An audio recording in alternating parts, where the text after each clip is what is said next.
I'm a big fan of Route 66, and I've done many videos about Route 66, and I'm even starting to do videos about the alternative routes of Route 66. And last year or earlier this year, I can't even remember, I did a couple videos about 166, which was a spur of Route 66 in Kansas. And there is one other spur of Route 66, and it's here in Oklahoma. I'm actually in Oklahoma City. That's the state capital behind me. And it's US 266. And if you look at a map, you might be like, well, why are you in Oklahoma City? Because Route 266 does not go to Oklahoma City. Well, originally it did, and it started right here. In 1926, there was I think like a State Route 9 that was previous to the US highway system, which would kind of be the main road to get people from Oklahoma City east. And when the US highway system started, they built 266 starting here and went east. So they also built Route 66 at that time, obviously, as well, but this was the spur 266. And then in 1930 it got replaced with Route 62, and today most of this from here, for the next 90 miles is Route 62. And then in Henryetta, still, it's Route 266 on out to Warner, which is the east terminus of Route 266. A lot of 66s in there. And so we're gonna start here and explore the original from here all the way to the end. Today we're gonna do Route 62. 266, US 266 is the shortest US highway in the entire nation now. It's only like 40 miles. So today is almost double that, but most of it, well, not most of it, some of it here is in Oklahoma City, and in this channel we like to hit the small towns. So we're gonna breeze right on through this Oklahoma City part and get out of Oklahoma City and see what small towns we might find, see if there's any interesting things we can find in part 1 on US 62, aka the old US 266.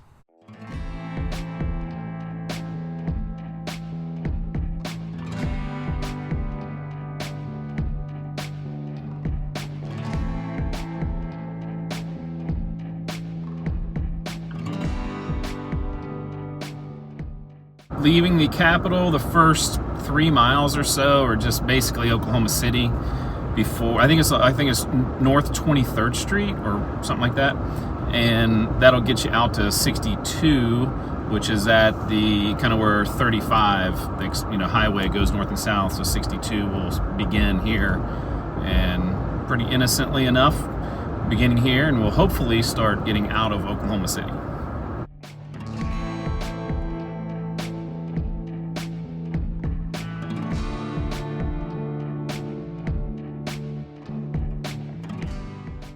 I've got about a dozen places that I wanted to check out, small towns or, incorporated communities to who knows what they are. And the first one was a who knows what they are, Crutcho. And interesting little history. There used to be, before Oklahoma was a state, right here there was a Crutcho ranch. It was spelled Crutch-O ranch. And obviously Oklahoma City was not what it is now. Now it's basically engulfed this area almost. And but there used to be the Crutcho Ranch, and so the Crutcho Creek, which runs through here, without the hyphen, was named after that. And then their community named Crutcho was started. And there's a school here. There's the Crutcho School. It's still in operation, a public school. But you can see before you get to the school, there's this line of old buildings that used to be businesses.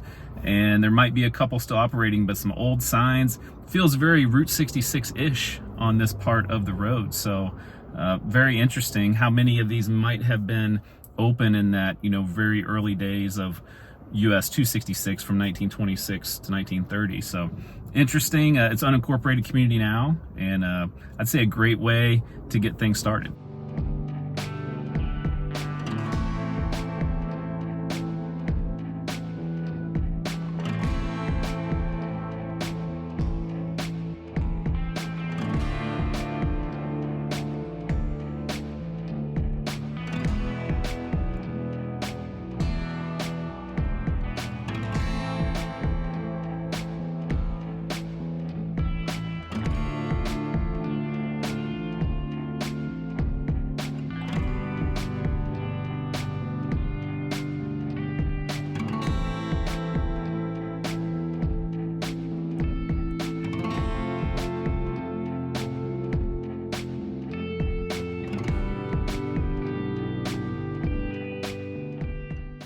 We're reaching the outskirts of Oklahoma City finally, and the final, I guess, town/city is Choctaw. And in this video, I'm not going to go into deep dives into a place like Choctaw. There's 12,000 people here. They're not going to be able to document every single thing. I'll try to put some fun facts in there when we go through towns like this. And obviously, we're looking for the smaller dots on the map and see if we can find anything about them. But yeah, lots of cool stuff in a place like Choctaw. I'm here at the old caboose, the Choctaw caboose, and they have a nice little display next to the railroad here. Tells a little history of that. And but yeah, the town has a lot of neat stuff to see too, and we're gonna keep going. If we stayed here too long and explored every street in Choctaw or places like this, we'll never get to the end of the road before sunset. So we got to keep moving, and we'll see what we can find heading east.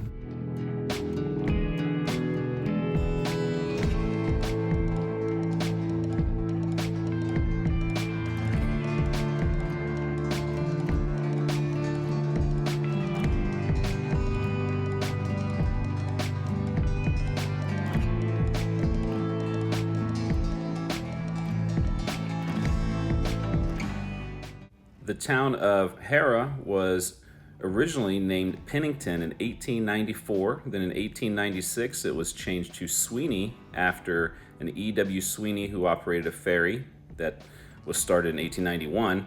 And then 2 years later in 1898, the town was renamed Harrah after a local businessman.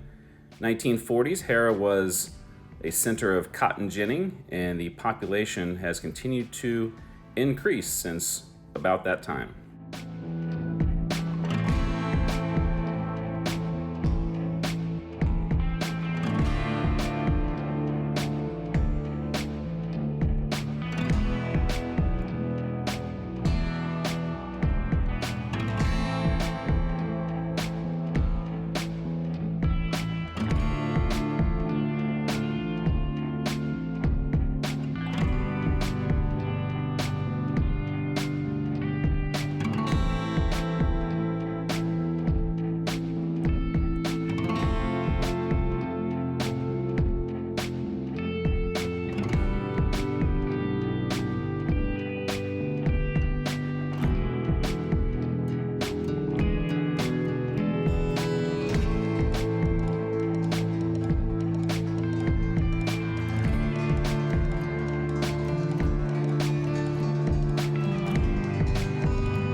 In the early 1890s, when these lands became open for settlement, there was a town named Clifton started not too far from present-day Meeker. However, the Atchison, Topeka, and Santa Fe Railway built a branch through present-day Meeker, so the people moved from Clifton here in about 1902-1903.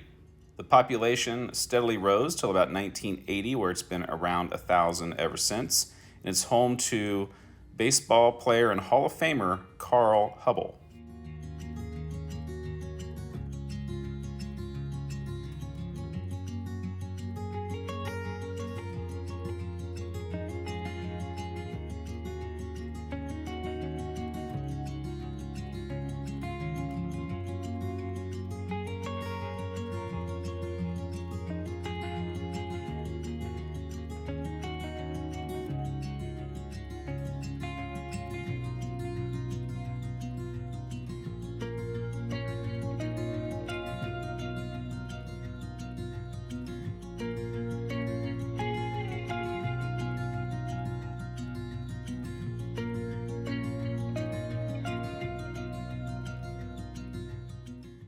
After the opening of land in 1891, Czech immigrants settled here, and they wanted to name the town after the Czech capital of Prague. They gave it its American version, Prague. It has steadily grown throughout the years, and now with a population of over 2,000, even though it had a significant tornado in 1960 and has had a series of earthquakes in the past 20 years. In 1996, the Olympic torch was carried through Prague to commemorate the legacy of former Olympic athlete Jim Thorpe, who was born and raised nearby.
Boley is the largest and most well-known of the more than 50 all-black towns of Oklahoma and one of only 13 that still exist today.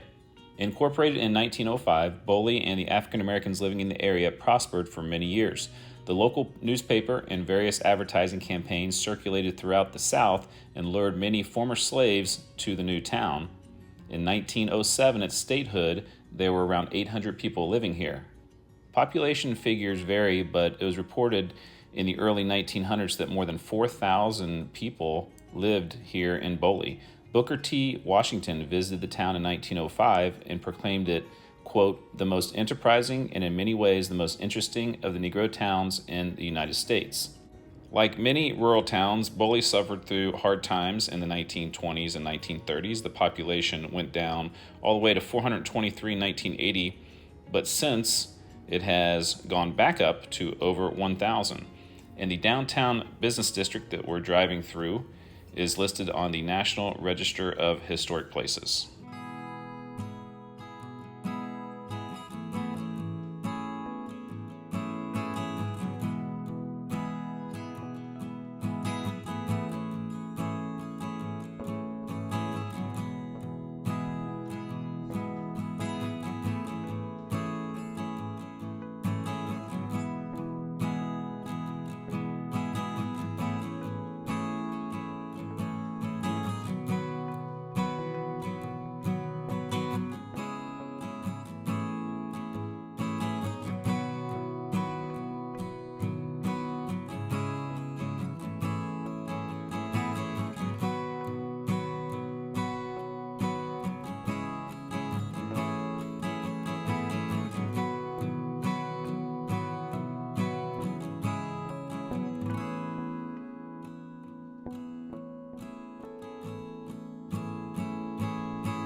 We have run out of daylight and I have made it to the final town of Okemah, Oklahoma. And there's Woody Guthrie, the great folk singer.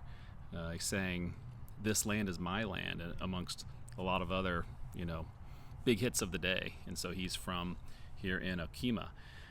And this is a town that's got all kinds of cool old buildings, but it's getting dark, and it's a pretty large town to try to explore, so I'm just going to show you a little bit of it. Okemah is the county seat of Okfuskee County and was originally within the Creek Nation Indian Territory. The area was open to non-Indian settlement in 1902. Perry Rodkey and H.B. Dexter, who were making a railroad survey, had selected the town site about 2 years earlier. They thought that 2 railroads would come through this area, only one eventually did. Population gradually rose in the early 1900s, and then in the mid-1920s, they had an oil boom, and the population peaked at 4,000 in 1930. It did drop down a little bit after that, but rose back up into the 3,000s and has been about at that level ever since.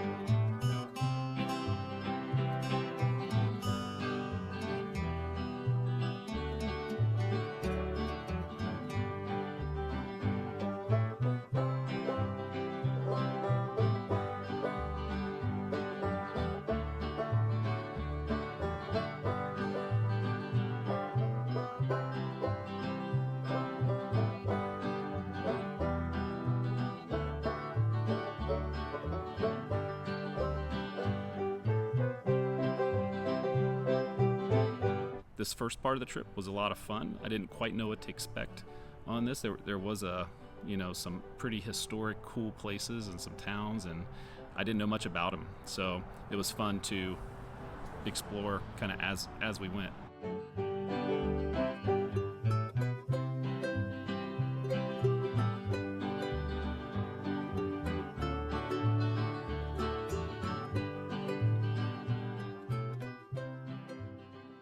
Thanks for making it all the way to the end of that video. And now that you're here, let me tell you a little bit about some of the extras that we have on the channel.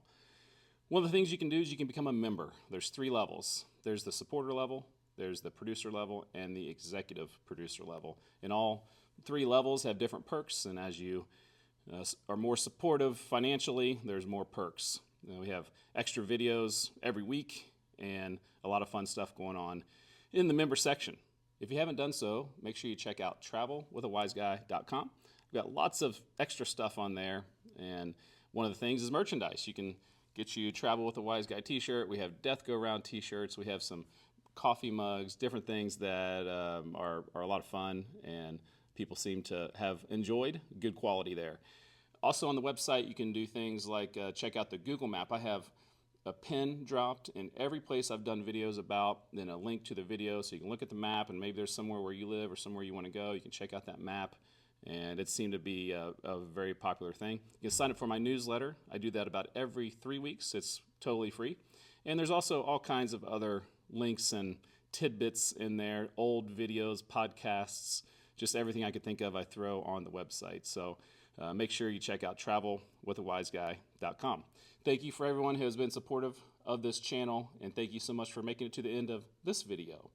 And now for the reason you're probably here, the outtakes. I'm a big fan of Route 66, and I've done lots of videos about Route 66. Route 66, it's early in the morning. Whew.